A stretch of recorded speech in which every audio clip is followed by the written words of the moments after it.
Have you ever felt a quiet ache in your heart when your children chose to live separately?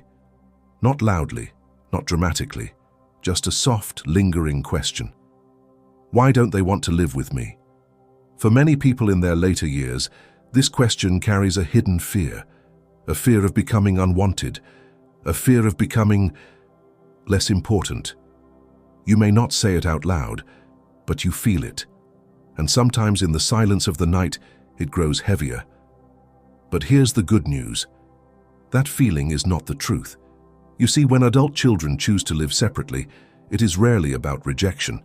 It is about something much deeper, something quieter, something rooted in how life and the human body naturally evolves. In this video, I want to gently walk you through a few important reasons behind this reality, not to create distance between you and your family, but to bring you peace, clarity, and a sense of calm understanding. Because once you truly see what's happening beneath the surface, everything begins to make sense. Let me start with something very simple, something most people overlook. Your body has changed, and so has theirs. As we grow older, our internal clock begins to shift. You may find yourself waking up earlier than you used to, sleeping earlier too, feeling most alive in the quiet hours of the morning. That's not a flaw, that's nature. But your children, they are living in a different rhythm. Late nights, busy schedules, endless responsibilities. Their bodies are running on a completely different clock. Now imagine this. George, a 72-year-old retired teacher, moved in with his son. George loved the early morning, the stillness, the first light of day, but his son worked late into the night. He needed sleep in the morning. Even the soft sound of a kettle or a cupboard door was enough to disturb him. No arguments were spoken, but tension quietly grew, not because they didn't love each other, but because their bodies were out of sync. You see, this is not emotional conflict, it is biological. And when you live separately, something beautiful happens. You wake up when your body wants, you move freely, you live without guilt. That's peace, that's dignity. Now let me share something else, something many parents misunderstand. When your children come home after a long day, they are not the same people they were in the morning. They are tired, not just physically, but mentally. The modern world is loud, fast, demanding. Your children spend their entire day surrounded by noise, messages, responsibilities. And when they finally come home, their mind is asking for just one thing: silence. But you may be waiting for connection, for conversation, for a moment together. And when they seem distant, it hurts. Susan, a 75-year-old grandmother, experienced this deeply. She would wait all day to talk to her daughter, but every evening her daughter would quietly retreat to her room. Susan thought, maybe she doesn't enjoy my company anymore. But the truth was very different. Her daughter was simply exhausted, mentally drained. And when Susan later moved into her own space, something changed. Their conversations became longer, warmer, more meaningful. Because now, they met each other at the right time, not out of obligation, but out of genuine presence. If this resonates with you, comment number 1 below. You are not alone in this, and there is more to understand. Let's continue. Let me tell you something most people don't realize. When your children live with you, they don't just see you as a parent anymore. They begin to see you as someone they must protect. Even if you are strong, even if you are independent, their mind doesn't relax, it stays alert. What if something happens? What if they fall? What if they need me? This thought runs quietly in the background, all the time. And over time, it becomes exhausting.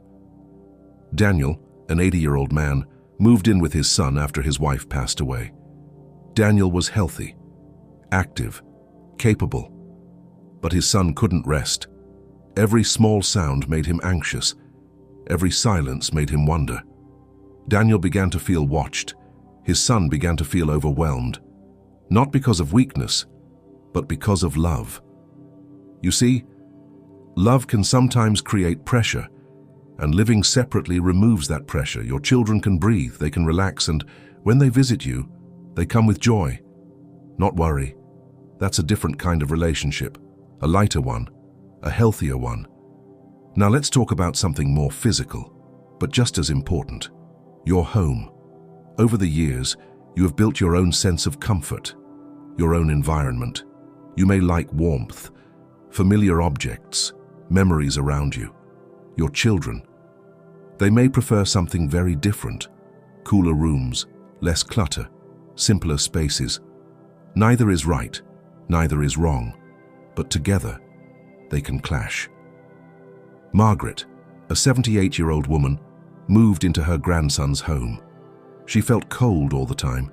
She missed her photographs, her books, her familiar surroundings.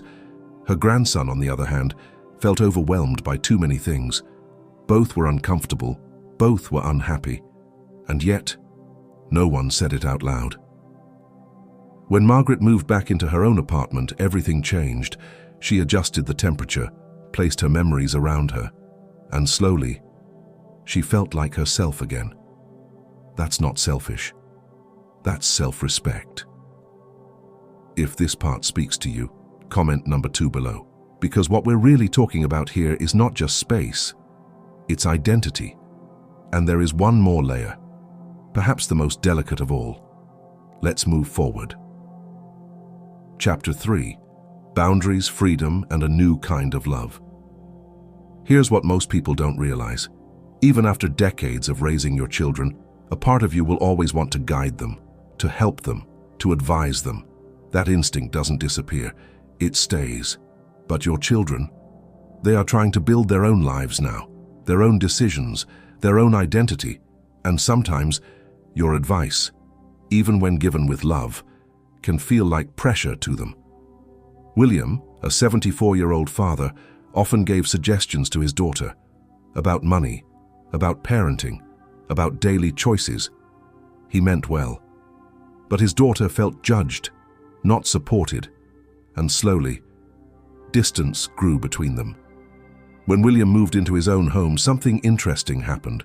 His daughter started calling him, asking for advice, listening more carefully, because now it was her choice. You see, distance does something powerful. It turns advice into wisdom. It turns control into respect. That's real connection. But there is one final truth, a quiet one, and perhaps the most unexpected. Sometimes your children don't want you to live with them because they want you to be free, truly free, not tied to their routine, not burdened by their responsibilities. They want you to live your life, explore your interests, enjoy your time, discover yourself again. Frank, a 76-year-old man, felt hurt when his son encouraged him to live independently. He thought, "They don't need me anymore." But months later, he found something he had lost: his own rhythm, his own space, his own joy. He made friends, picked up hobbies, lived on his terms, and when his family visited, he welcomed them with a full heart, not an empty one. That's freedom. That's quiet strength. So, let me leave you with this. Living separately is not abandonment. It is often protection. Protection of peace, protection of love, protection of dignity. You are not a burden. You are a complete, capable individual, and your independence is not a loss. It is a gift to yourself and to your family, because in that space the love breathes, it grows, it becomes lighter, warmer, stronger. If this message touched you, take a moment and reflect on one thing you learned today. And if you found value in this, gently consider liking the video, subscribing, and sharing it with someone who might need to hear this, because sometimes a simple shift in understanding can bring a lifetime of peace. Thank you for being here, and I'll see you in the next video.